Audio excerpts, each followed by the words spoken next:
বন্ধুরা এখন আছি কেভেন্টার্সের সামনে, দেখতেই পাচ্ছ কেভেন্টার্সের ভিড়ের অবস্থা। ভেতরে আমি জায়গা পেয়ে গেছি, আফটার 30 মিনিটস আমি সিট পেয়েছি ভেতরে। তো এখন যাবো, গিয়ে তারপর চেক করবো কী কী মেনু আছে। আমি শুনেছি প্ল্যাটারের ব্যাপারে, বাকি এখানে তো অত দাম যাই না, গিয়ে ট্রাই করবো।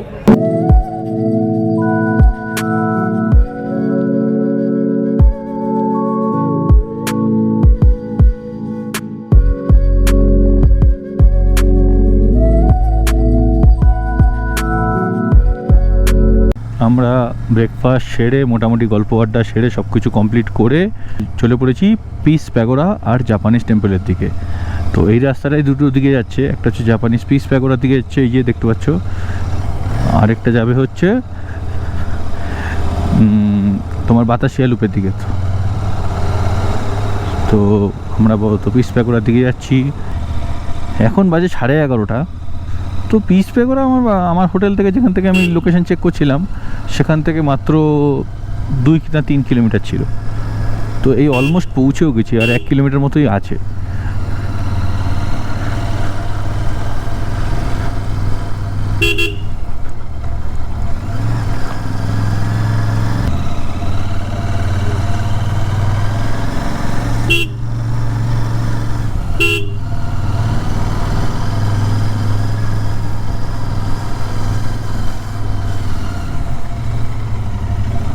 নিচে পার্কিং আছে শুনলাম, একটা আছে দোকানের কাছ থেকে।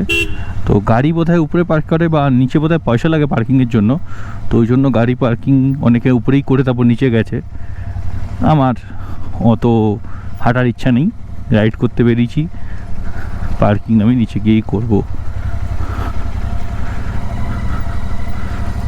তো বাও, এটাও একটা ভালো জায়গা।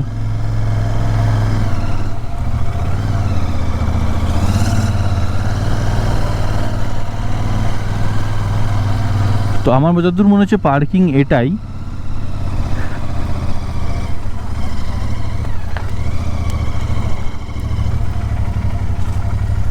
তো এসে পৌঁছে গেছি পার্কিং। বাও, এখান থেকে ভিউটাও তো সেরা। বন্ধুরা এখন পৌঁছে গেছি জাপানিজ টেম্পল আর পিস প্যাগোডায়। আমার ঠিক অপোজিটে আমি সামনেই দাঁড়িয়ে আছি জাপানিজ টেম্পলে, দেখতেই পারবে তোমরা এই জাপানিজ টেম্পল। আর আমার ঠিক তার ঠিক ডান দিকে হচ্ছে পিস প্যাগোডা। তো আগে জাপানিজ টেম্পল ক্রস করে তারপর পিস প্যাগোডায় যাব। তো আশেপাশের ভিউটাও অসাধারণ, তোমরা পেছনে হয়তো দেখতে পারবে। এখানেই পার্কিং, আমার বাইক পার্কিং আমি এখানেই করে রেখেছি। তো পার্কিং নিয়ে এখানে অসুবিধা নেই, যেরকমটা দার্জিলিংয়ে পার্কিং নিয়ে অসুবিধা হচ্ছিল।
তো এখন বন্ধুরা আমরা জাপানিজ টেম্পল আর প্যাগোডা পিস প্যাগোডা দেখে আসার পর এখন যাচ্ছি আতাশিয়া লুপের জন্য। তো এই রাস্তাটা এখানে মিট করলো আমাদের সঙ্গে। তো এখানে আরও বাইকার গ্রুপ আছে।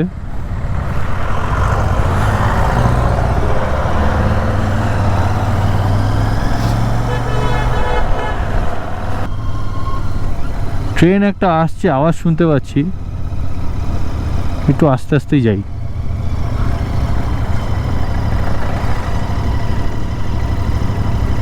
ট্রেনের দেখা তাহলে পাওয়া যাবে।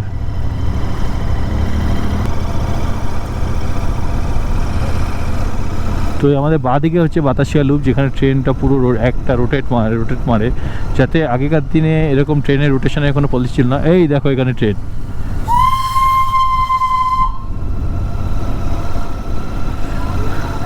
ছোট একটা ব্রিজ, এখানে রাখতে হবে বাইক আমাকে।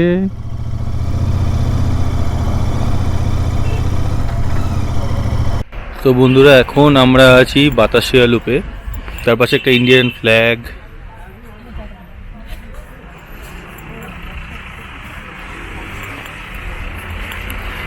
ভালো তো খুবই হয় যদি কোনো একটা ট্রেন আসে, তাহলে এখানে পুরো একটা রোটেশন দেখাতে পারি আপনাদের।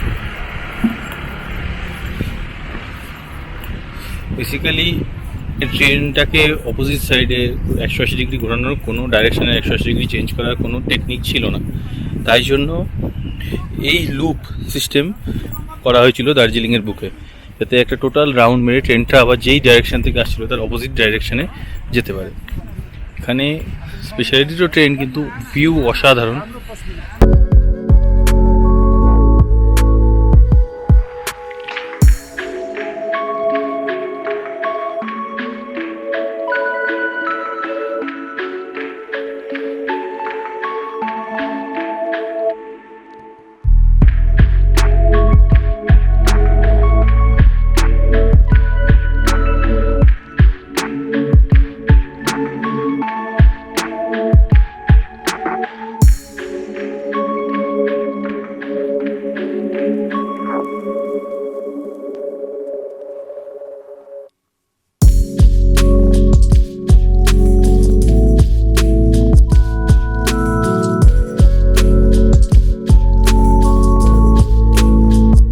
বাতাসিয়া লুপ দেখার পর এখন আমরা কমপ্লিট করে আস্তে আস্তে ঘুমের উদ্দেশ্যে চলেছি। ঘুমে দাঁড়াবো না, কারণ কি ঘুম আগের দিনই আমরা কভার করে ফেলেছি। আমরা এখন যাব হচ্ছে ডাইরেক্ট লেপচা জগৎ হয়ে ভঞ্জনের দিকে। তো লেপচা জগৎ আপাতত টার্গেট আছে, এখন বেজে গেছে 2টোর কাছাকাছি, 1:30টার বেশি বাজে এখন। তো এরপর দেখা যাক, যদি লেপচা জগৎ হয়। লেপচা জগৎ আমাদের এখান থেকে 10 কিলোমিটার এবং ভঞ্জন 20 কিলোমিটার। তো সেই হিসাব করে আমাদের যেতে হবে। তো বন্ধুরা এখন ঘুম স্টেশনে একটু পার করার পর ডান দিকে ইউটার্ন মেরে চলে এসেছি আমরা লেপচাজগৎ ভঞ্জনের রাস্তায়। তো রাস্তা ফাঁকা, অতটা জ্যাম ট্রাফিক নেই এখানে, কিন্তু রাস্তা মানে কোনো হাইওয়ে জাতীয় কোনো রাস্তা না। দেখা যাক কতদূর এরকম ভালো রাস্তা পাই। রাস্তা খুবই ভালো, হ্যাঁ একটু হিলি এরিয়া, আপ ডাউন আছে, কিন্তু তাই বলে কোনো খারাপ রাস্তা নেই, ওইটুকু তো থাকবেই।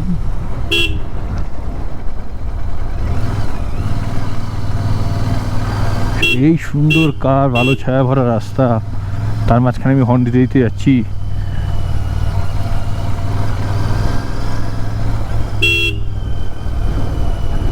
সাইনবোর্ডে লেখা a little care makes accidents away. সত্যি একদম ঠিক কথা লেখা।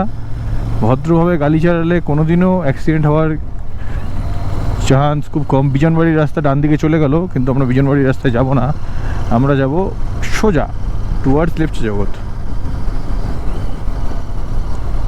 তো সত্যি এই রাস্তাটা এসে অসাধারণ লাগছে, ব্রড রাস্তা, তার সঙ্গে তো ভিউ তো অসাধারণ। ডান দিকে পুরোই তার মাঝখানে পাইন বনের মাঝখান দিয়ে আমরা যাচ্ছি। তো আমিও যাচ্ছি, আমিও এনজয় করছি, সাথে তোমরাও দেখো, তোমরাও এনজয় করো।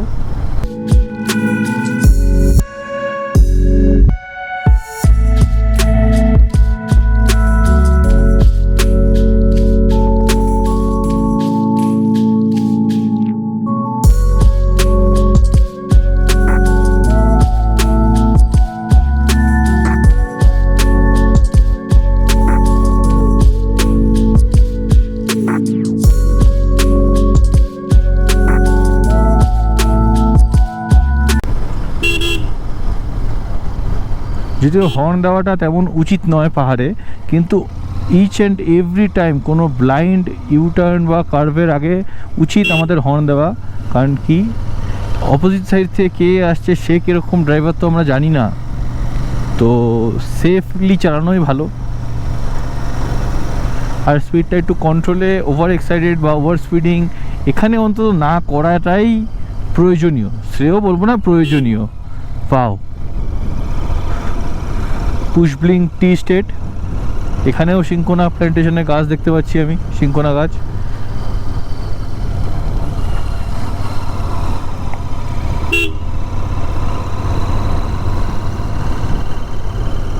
আমার তো চালাতে জাস্ট অসাধারণ লাগছে।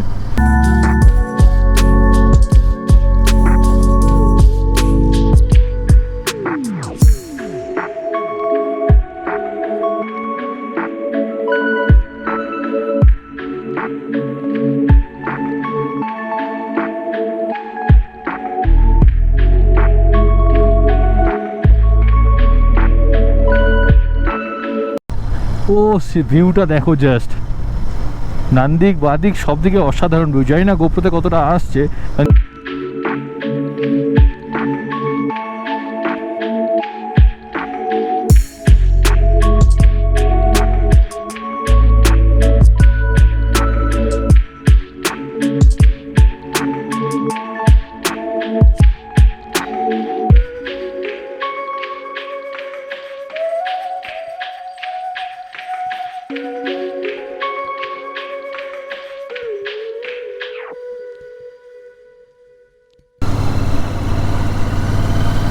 এখানে একটা ছোট মনাস্ট্রি আছে, খুব সুন্দর মনাস্ট্রি, কিন্তু দুঃখের বিষয় দাঁড়ানোর টাইম নেই। হাফ রাস্তা আমরা চলে এসেছি দার্জিলিং থেকে এখানে আসার পথে। ছোটো ছোটো ক্যাফে আছে, এখানে একটু ম্যাগি ট্যাগি হয়ে যাবে নাকি। সুকিয়া 7.5 কিলোমিটার্স।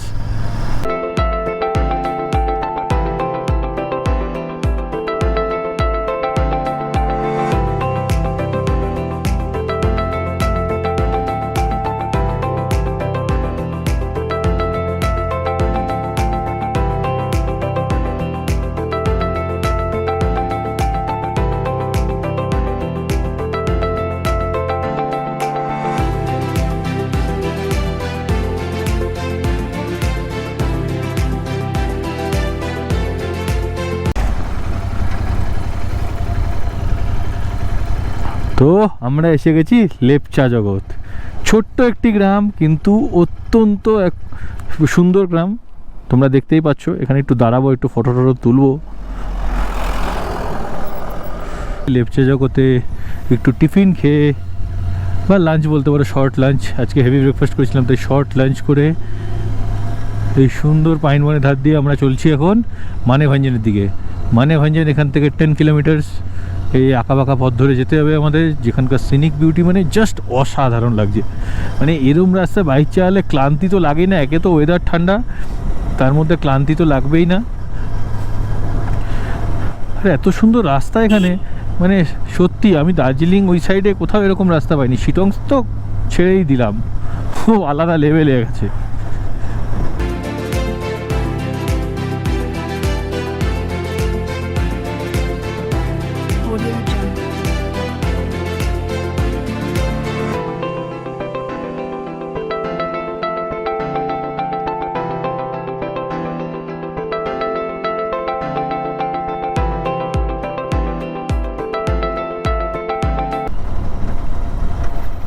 তো এখানে একটু দাঁড়িয়ে আমরা ফটো সেশন করবো এখন। তো বন্ধুরা, এখন আছি লেপচা জগৎ থেকে একটুখানি এগিয়ে একটা রাস্তার একটা পাশে একটা ভিউ পয়েন্ট পেলাম। ভিউ পয়েন্ট না ঠিক, জাস্ট অসাধারণ ভিউ এখানে চারদিকে। আমি তোমাদের একবার ভিউটা দেখাচ্ছি, জাস্ট দেখো, পুরো পাইন গাছের এরকম বন।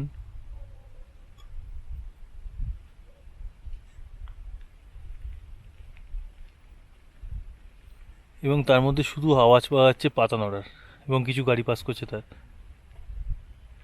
সন্ধেবেলা এই জায়গাটা সত্যিই একটু গা ছমছম করানোর মতো, কিন্তু এখন তো জায়গাটা খুবই সুন্দর লাগছে। তো এখন এখান থেকে বেরোবো, বেরিয়ে এখান থেকে যাবো হচ্ছে আমরা এখন ভাঞ্জান। তো তো আমি বেশ লাফালাফি করে ঝাপাঝাপি করে এখানে উঠলাম, লাফালাফি ঝাপাঝাপি করে এখানে উঠেছি। এখন আস্তে আস্তে নামি, রাস্তা বার করে তারপর আবার জার্নি শুরু করছি। বন্ধুরা এখন আবার জার্নি শুরু মানেভঞ্জনের দিকে।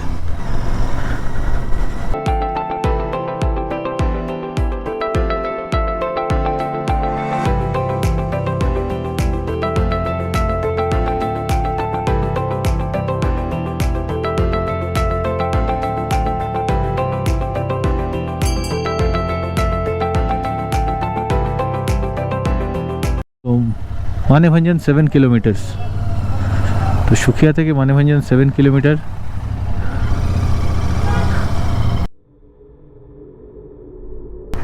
এই হচ্ছে মানেভঞ্জন সিটি, এবং যেটা কারণে ফেমাস সেটা হচ্ছে এই যে ল্যান্ড রোভার।